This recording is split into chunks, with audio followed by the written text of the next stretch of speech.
Révélation, Francis Ngannou se livre à Philippe Simo et revient sur sa défaite en boxe contre Anthony Joshua dans un entretien à bâton rompu. Le Camerounais réitère une fois de plus qu'il ne se sentait pas bien avant d'être rapidement éteint par son rival Anthony Joshua lors du duel en boxe anglaise disputé à Arabie Saoudite.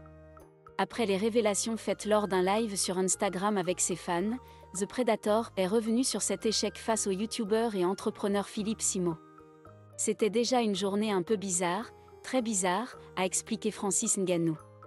Je suis arrivé à l'arène aux alentours de 22h ou 23h et j'ai dû combattre à 3h30. À aucun moment j'étais moi-même. Mais avant d'y arriver, nous vous invitons à mettre une pause à cette vidéo, à cliquer sur le pouce bleu, vous abonner et activer la cloche de notification pour ne rien rater de nos prochaines vidéos. Écoutez plutôt. Mais est-ce que tu n'as pas aussi tombé dans le piège de l'excès de confiance, de te dire si Non. j'ai pu faire Tyson, Non, j'ai non, pu non, faire non, tout le non, monde? non. Ça déjà, ça c'est la première erreur où il ne faut pas faire. L'excès de confiance. Après un combat de boxe, c'est quand même le champion, face au champion du monde, champion olympique, tout. Excès de confiance. Pourquoi? Moi, je pars dans chacun de ces combats. Dans chaque de ces combats, en tant que tocard, je suis défavorisé sur la liste, même sur ma propre liste. Je comprends la logique qu'il est en avant. C'est un terrain hostile, c'est un nouveau terrain pour moi. Je ne pense pas qu'après un combat, je suis devenu expert de boxe anglaise. Non. Il n'y a pas eu excès de confiance. Et d'ailleurs, même s'il y avait excès de confiance, au moins j'aurais voulu exprimer et ressentir que bon, peut-être j'ai eu tort d'être trop confiant. Mais le truc, c'est que je n'ai jamais ressenti. Je suis arrivé à la salle, je suis arrivé au vestiaire 4h30 avant le combat. En fait, ils m'ont fait venir 4h30 avant C'est le trop, combat. c'est pas assez? C'est trop. Ok, c'est trop. Puisque Joshua, il arrive au moins 2 heures après moi. Pourtant, on allait combattre le même. Ouais. Et rester au vestiaire, à ne rien faire, déjà une journée qui est très longue. On se retrouve là à 2 heures du matin à attendre. On est là depuis plus de 23 heures moins. C'est impactant. Et ça sont des stratégies que... Je me rappelle, en semaine, il y avait mon coach qui se plaignait de ça, où on devait arriver et attendre beaucoup plus longtemps avant que Joshua n'arrive ou avant que l'événement ne commence. Et bon, moi j'essayais de lui calmer, mais ce jour-là, c'était flagrant. Ça déjà, c'était le premier aspect. C'était connu à l'avance déjà, ça? Ce programme-là? On nous envoie le programme, oui, par email. Oui. Je reçois le programme, on a l'estimation de temps de combat, de l'heure de combat, qui est à peu près 1 30 1 heure. On nous envoie le programme, on dit, ok, pick-up time, donc la voiture te récupère à 22h30. Nous sommes quittés de l'hôtel à 22h30 et ça nous a pris 15 à 20 minutes pour arriver à l'arène. Mais est-ce qu'à ce moment-là, tu sais déjà que Anthony Joshua va venir 2 heures après? Non, surtout pas. Puisque même quand on arrive et on nous fait comprendre que nous on combat vers 1h45 et on se dit mais c'est tard par rapport à ce qui était prévu, a été exprimé à la base. Et c'est vers 1h qu'on nous dit Joshua est en train d'arriver. Je dis mais oh, qu'est-ce qui se passe? Bon, après, c'est un monde qui est nouveau pour moi. Ce sont des petites techniques comme ça qui sont très fréquentes dans la boxe anglaise parce qu'éventuellement, les promoteurs de cet événement, ceux que les Saoudiens avaient pris pour coordonner cet événement, c'était effectivement Eddie Hearn, qui est le promoteur de Anthony Joshua, et Frank Warren, qui est le propriétaire de Queensberry. Donc, voilà les 2 promoteurs. Du combat. Voilà. Donc, je suis un outsider. Oui. Voilà, je suis un outsider. Tous ces programmes arrivent chez moi, je reçois tout, on m'informe de tout. J'ai pas, même si j'étais en coproduction, mais je ne suis pas impliqué dans la gestion ou dans le programme ou dans quoi que ce soit. Du moins, mon équipe n'est pas impliquée. Je subis les choses. Donc, je sais que la première fois, pour le combat de Tyson Fury, il y avait eu pas mal de trucs comme ça, mais pas trop grave parce que je me rappelle, on a fait quelques réclamations où on a demandé à avoir peut-être des intervenants à certains niveaux ou du moins quelqu'un qui allait surveiller certaines choses, tu vois.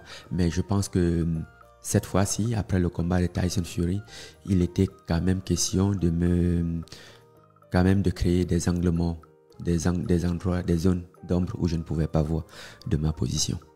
Est-ce que tu penses que l'industrie de la boxe avait très mal pris ton combat face à Tyson Fury? Très mal. Et j'ai toujours pensé ça, puisque c'était flagrant. Ça avait été... on a tous vu les réactions, les gens qui mettaient en cause la crédibilité de la boxe après le combat de Tyson Fury.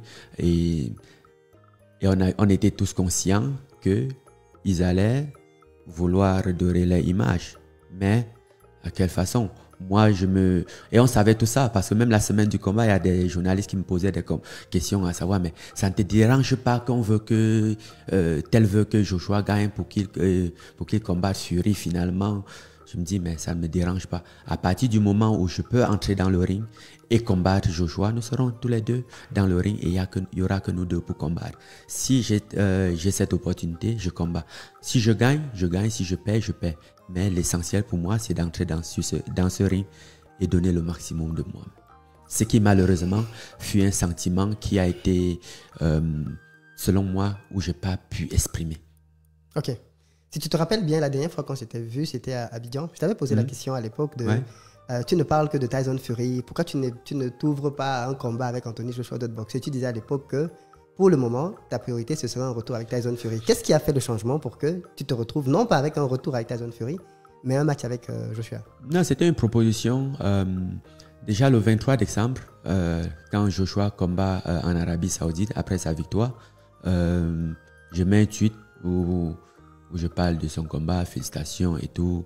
Et après, en me réveillant, après je vais me coucher. Je me réveille le matin, j'ai des appels, des messages manqués parce que je dors toujours avec le téléphone sur silencieux. Et je rappelle, on me propose le combat de Joshua. Ok, d'accord. Okay. Ouais. Donc j'accepte ce combat.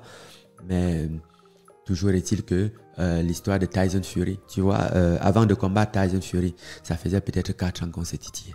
Oui, même sur les réseaux sociaux. Joshua, par contre, c'est quelqu'un de réservé. On ne s'est jamais dit un mot. Tu vois, il n'y a rien qui anime cette rivalité. Oui. Voilà, cette rivalité-là. Et aujourd'hui, est-ce qu'avec Tyson Fury, il y a toujours une revanche qui est dans l'air? Oui, je pense qu'il y a cette possibilité parce qu'après le combat, ils m'ont fait comprendre que c'était une option, ce que j'espère bien. Ouais, je pense que ça reste toujours d'actualité. Alors là c'était de retour avec Fury et avec Joshua. Non, Joshua n'avait jamais... Depuis le début, Joshua n'avait jamais été mentionné pour un éventuel de combat. Ok. Si tu avais gagné, ça n'allait pas être la même chose. Il allait vouloir une revanche. Oui, mais qu'à cela ne tienne, ce n'était pas inscrit dans le contrat. Ah, avec Fury, c'était clairement... Oui, il y a des clauses quand même qui laissent entendre qu'il y a cette possibilité. D'aller vers un combat. Ouais. À la fin de ton combat, Tyson Fury a plutôt été, je trouve, élogieux à ton endroit. Vu que d'habitude vous vous titillez, on s'attendait à ce qu'il... tu sais, quand tu as un adversaire qui est au sol, tu peux, je sais pas moi, l'écraser. Mais il a plutôt dit qu'il ne fallait pas que tu quittes le monde de la boxe parce que tu avais encore beaucoup de choses à proposer. Et que tu avais par contre commis quelques erreurs de débutant pendant le combat parce que tu n'as pas l'habitude de beaucoup boxer. Ouais, bon. Après, je pense que... Est-ce que c'est de la politique? Il a dit ça comme ça, mais... Tyson Fury? Oui. Non, je ne pense pas. Je pense qu'à ce niveau, nous sommes tous très professionnels et que quand il s'agit, on se comprend très bien. Même si parfois on va un peu se titiller pour animer la rivalité, on se respecte tous parce qu'on sait le travail qu'on consent l'un comme l'autre pour en arriver là. Et je pense quand même que Tyson Fury a beaucoup de respect pour moi. Il a plusieurs fois mentionné avoir l'admiration pour moi, tu vois. On a tous nos challenges, on a eu tous nos difficultés, on a eu tous nos démons où on a combattu pour pouvoir arriver là. Alors, pour celui qui est passé par certaines épreuves, il comprend oui. Là où est passé l'autre pour en arriver là. Donc, même s'il y a une certaine rivalité, ça se respecte quand même, ça se salue, tu vois. Pareil pour Anthony Joshua, à la fin de ton combat, beaucoup de classe dans sa réponse. Il te donne beaucoup de mérite, il dit qu'il admire beaucoup ton parcours, que tu mérites d'être célébré. C'est très différent d'un Conor McGregor qui t'aurait insulté, qui aurait dit que tu es nul, ainsi de suite. Même Conor McGregor, après le combat, c'est un autre Conor McGregor. Avant le combat, il y a deux Conor McGregor, il y a celui d'avant et celui d'après. Celui d'après, surtout, quand on gagne un combat, voilà, il y a plus de pression, les choses sont détendues et on a tendance à révéler notre vraie nature qui est très souple, qui est très professionnelle aussi. D'accord, ok. Tu as combattu ces deux géants de la boxe anglaise. Est-ce que tu es ouvert à un autre combat avec un autre géant de la boxe anglaise? Oui, bien sûr. Moi,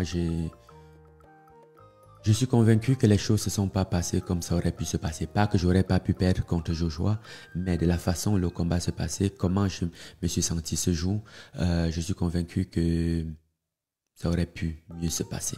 Tu vois, j'ai perdu le combat de Tyson Fury, soi-disant, mais je suis rentré, j'avais aucun problème avec cette défaite, tu vois. Et si le combat d'Anthony Joshua avait été proche ou similaire à ça, j'aurais été d'accord avec.